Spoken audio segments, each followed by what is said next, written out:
¿Alguna vez te has preguntado por qué las cosas malas le suceden a las personas buenas?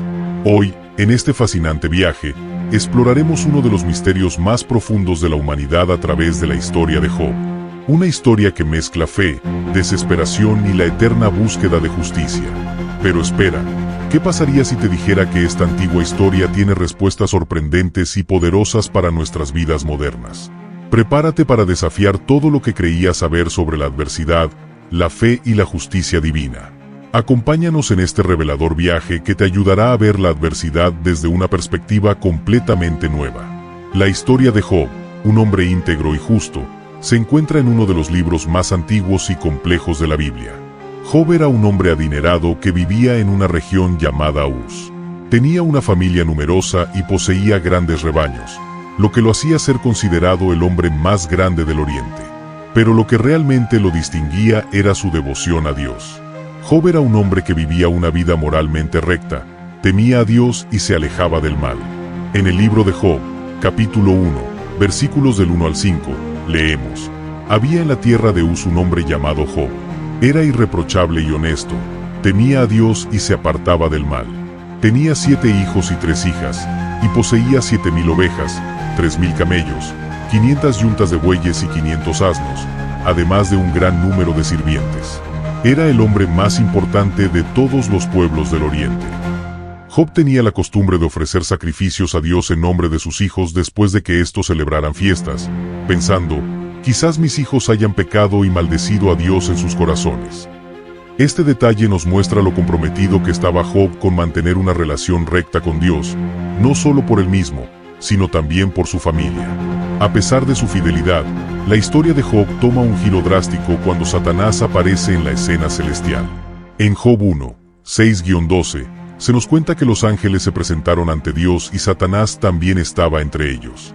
Dios le preguntó a Satanás si había notado a Job, destacando su justicia e integridad.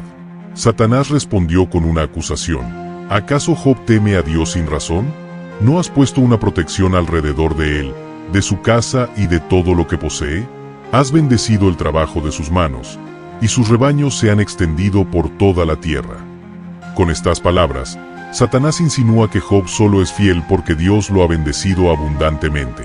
Entonces, desafía a Dios a quitarle todas esas bendiciones, sugiriendo que si lo hiciera, Job seguramente lo maldeciría. Lo que sigue es una serie de eventos devastadores. Dios permite que Satanás ponga a prueba a Job, pero con una condición: no puede tocar su vida. En un solo día, Job recibe 4 noticias terribles. Sus hijos e hijas mueren en un trágico accidente, y sus animales y sirvientes son asesinados o robados. Sin embargo, en lugar de maldecir a Dios, Job responde con una fe inquebrantable. En el capítulo 1, versículos 20 al 22, leemos: Entonces Job se levantó, rasgó su manto, se afeitó la cabeza y se postró en el suelo para adorar. Dijo: Desnudo salí del vientre de mi madre y desnudo partiré. El Señor dio, y el Señor quitó. Bendito sea el nombre del Señor. En todo esto, Job no pecó ni atribuyó a Dios ninguna falta. Este es uno de los momentos más poderosos en la historia de Job. A pesar de perderlo todo, su fe permanece intacta. Pero la prueba de Job aún no había terminado. Satanás regresa ante Dios y argumenta que si Job sufre en su propio cuerpo, entonces maldecirá a Dios. Dios, confiado en la integridad de Job, permite que Satanás lo hiera físicamente, pero nuevamente pone un límite: no puede quitarle la vida. Job sufre terribles heridas en la piel, tanto que su esposa, al verlo, le dice: ¿todavía mantienes tu integridad? Maldice a Dios y muérete. Job 2:9. Pero Job se mantiene firme, rechazando la tentación de maldecir a Dios. En este punto de la historia, 3 amigos de Job, Elifaz, Bildad y Zofar, llegan para consolarlo. Durante 7 días y 7 noches, se sientan en silencio con él, compartiendo su dolor. Finalmente, Job rompe el silencio y maldice el día de su nacimiento. Este lamento marca el inicio de una serie de diálogos poéticos entre Job y sus amigos, en los que intentan ofrecer explicaciones sobre su sufrimiento. Cada uno de ellos argumenta que Job debe haber pecado de alguna manera para merecer tanto sufrimiento. Creen que Dios es justo y que solo castiga a los malvados, por lo que, En su lógica, Job debe haber hecho algo malo. Job, sin embargo, insiste en su inocencia. Llama a sus amigos médicos inútiles y lamenta que no puedan ofrecerle consuelo verdadero. Él quiere entender por qué Dios, siendo justo, le ha permitido sufrir tanto.